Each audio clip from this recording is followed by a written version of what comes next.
Well, we took a little break from doing some Thanksgiving devotionals, and so we're finishing up what I started a while back, a one another devotional series. And today we're going to be in the last one, actually, in Romans 16:16, which simply states, "Greet one another with a holy kiss." So I want to say first of all here that we are to greet one another as a commandment in the Lord. Actually, Romans 16:16 isn't the only verse in the New Testament that has a commandment to greet one another. 9 times in the New Testament, it actually says that we are to greet one another. But notice in the context of Romans 16, 13 times in 12 verses, Paul says, greet this person, greet this person, greet this person. And in the context of greeting this person, Paul isn't just saying, I want you to vicariously, greet one another so that I feel that embrace as well. He really desired that these Christians greet one another and that they do it with a pure heart attitude. Greet means and includes welcoming and departing. Greeting always included, though, some physical embrace, some sort of personal encounter, some sort of gesture of affection. It meant to draw near to oneself and symbolized unity. But also, we were to greet one another appropriately. Paul says, greet one another with what sort of kiss? A holy kiss. In other places, this says, greet one another in the Lord. And when we greet one another appropriately, the focus is always on who we are to one another in Christ. We are holy. We are set apart from the world and set unto Jesus and to one another. And therefore, any perversion of that greeting is sinful and inappropriate. And it's very interesting in the culture.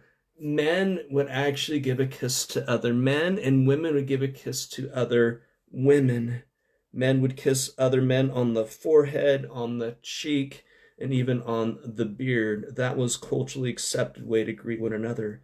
And we don't really kiss one another in America. That's not the cultural way to express affection to one another or how to greet one another. Well, greet one another ought to be affectionate, though. Several decades after Christ ascended to heaven and the church had its start, a church leader, Clement of Alexandria, said churches resound like kissing fools, suspicious of evil reports. As I mentioned, greeting one another was a part of the service. It became ceremonial, and sometimes it was abused and it was done inappropriately in many ways. One we'll see in just a little bit. You see, true Christian affection ought to be so genuine, so pure that they don't have to have any regulations. You don't have to actually put it in the service.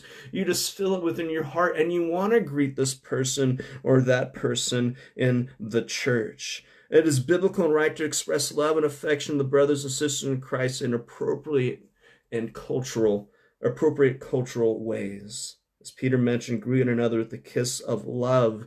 The preciousness of other Christians ought to be pure in hearts and expressed to one another. And so we can greet one another, here in America with a handshake, or maybe even a side hug, or someone of the same gender, give them a full embrace hug, whatever it might be, whatever is culturally accepted and feels right.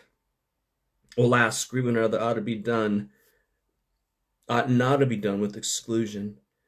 One, in many passages, ones that I already mentioned, it says in one way or another that we are to greet all the saints, every Christian.